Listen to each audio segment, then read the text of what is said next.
మనకు కొత్త సంవత్సరము ఉగాది, హ్యాపీ న్యూ ఇయర్. ఇప్పుడు అందరూ చేస్తున్నారు కాబట్టి మనం కూడా కలర్లతోటి ఇలా ముగ్గు సింపుల్గా వేశాను.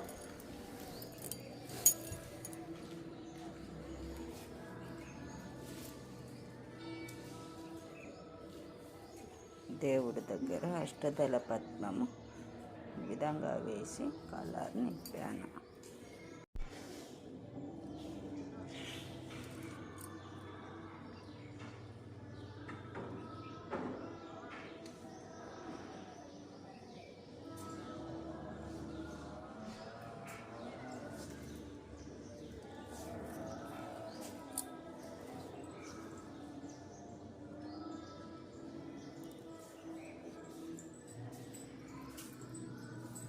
లైక్ చేయండి, షేర్ చేయండి, సబ్స్క్రైబ్ చేయండి. ధన్యవాదాలు.